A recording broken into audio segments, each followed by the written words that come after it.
Bonjour, j'espère que vous allez bien. Aujourd'hui, je vous propose de voir un plan d'appartement avec deux chambres qui a été transformé pour être utilisé par un couple sans enfants. Et donc, une des deux chambres a été transformée en bureau pour le télétravail. Comment a été fait le choix? Laquelle des deux chambres choisir pour faire un bureau?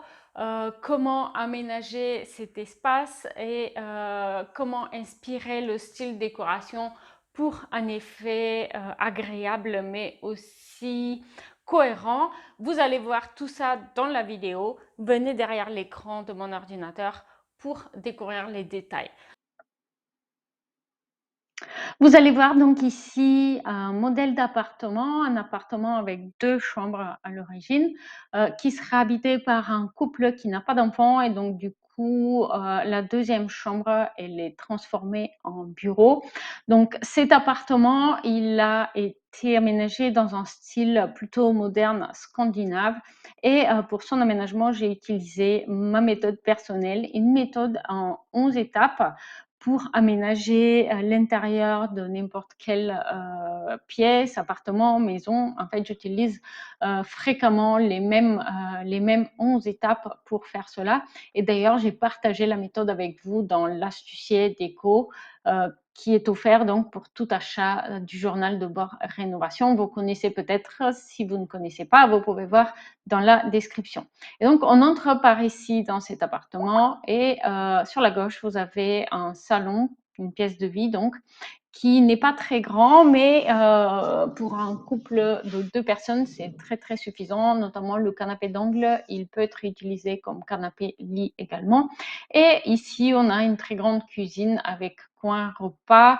Une cuisine, vous allez me dire, peut-être excessivement grande, mais en fait, c'est un couple qui a vécu pendant de longues années aux États-Unis et donc ils ont adopté quelques-unes de leurs habitudes. D'ailleurs, vous pouvez voir une vidéo spécifiquement dédiée à cette cuisine sur ma chaîne.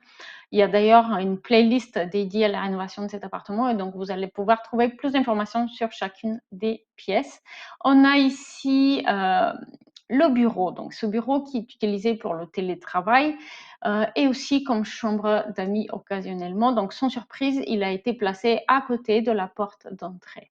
C'est très très logique parce que du coup, ça va être plus pratique pour recevoir du monde si nécessaire dans le bureau, des collaborateurs.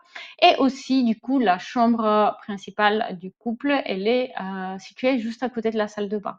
Donc, c'est très, très pratique. Les portes sont en fait côte à côte. Donc, c'est une démarche extrêmement logique. Donc là, vous pouvez voir une vue en coupe du bureau et de la chambre. Et une fois de plus, je vous rappelle que vous pouvez découvrir plus d'informations sur chacune de ces deux pièces dans deux autres vidéos sur la chaîne. Et là, on va passer dans le salon, salle à manger et la cuisine. Comme je vous ai dit, une cuisine extrêmement spacieuse, mais très, très sympathique, qui est aménagée dans un style moderne scandinave. Et vous pouvez aussi trouver des informations supplémentaires pour ces deux pièces sur la chaîne.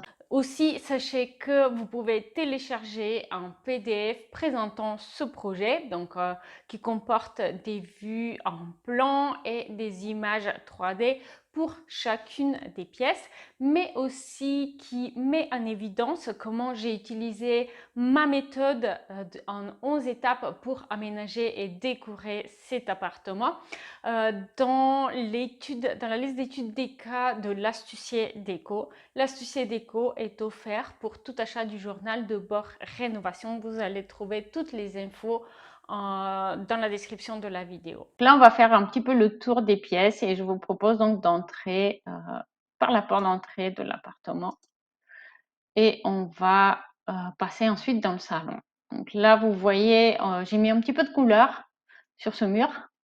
Alors, pour savoir pourquoi j'ai fait certaines choses, je vous ai dit, il faut vraiment découvrir l'astucier déco parce qu'à l'astucier déco, il y a le module qui est dédié à la méthode. En fait, il y a 11 vidéos qui sont chacune dédiées à une étape de cette méthode et il y a aussi un e-book. Et donc là, ça serait beaucoup trop long pour vous en parler parce que vous imaginez bien, c'est pas quelque chose que j'explique en 3 secondes. Donc, si vous voulez savoir pourquoi et comment j'ai mis en place cette méthode, comment j'ai utilisé cette méthode pour la décoration de cet appartement dans un style moderne scandinave. Donc, si vous aimez le résultat, probablement c'est utile pour vous de consacrer 2 heures, ouais, au moins 2 heures, je vais dire, pour découvrir la méthode, télécharger l'e-book et voir comment vous pouvez l'appliquer. On va passer dans la cuisine maintenant. Hop, et vous allez découvrir donc la cuisine aussi. Très conviviale, hein, très pratique et comme j'ai mentionné, très spacieuse. Mais en fait, on n'a jamais trop de place dans la cuisine, j'ai l'impression, hein, avec un coin repas pour 6 au centre. Donc ça va être vraiment une cuisine facile à vivre, mais aussi chaleureuse et moderne à la fois. Et donc là, on va aller passer dans le bureau. Voilà. Peut-être que vous avez déjà vu les vidéos, euh, mais auquel cas, vous avez quand même tout intérêt d'apprendre la méthode que j'ai utilisée pour pouvoir l'appliquer pour vous. Et ça va être vraiment très utile pour vous. Ou si vous voulez avoir un projet 3D comme celui-ci pour votre intérieur, pour votre appartement, ça, c'est pas quelque chose que vous pouvez apprendre rapidement et facilement, je ne vais pas vous le mentir. Et donc, pour ça, il vaut mieux prendre contact avec moi et je vais vous aider parce que c'est quelque chose que j'ai vraiment l'habitude de faire et je sais que ça plaît beaucoup aux gens parce qu'on imagine tout de suite son intérieur après aménagement. C'est pas difficile de se projeter lorsqu'on fait le tour des pièces de cette façon, n'est-ce pas? Et on va terminer la visite par la salle de bain.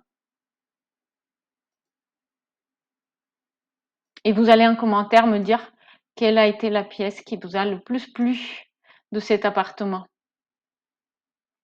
Je sais que pour nombreuses personnes, ça a été le salon, mais je sais aussi que le bureau et la chambre ont eu pas mal de succès. Mais la salle de bain, moi, je la trouve pas mal aussi. Vous avez remarqué, là, il y a le lave-linge qui est dans la salle de bain. Et j'insiste vraiment beaucoup là-dessus parce que quand on a une cuisine ouverte, comme c'est le cas ici, le lave-linge dans la cuisine, c'est vraiment un cauchemar. Ça fait vraiment beaucoup de bruit.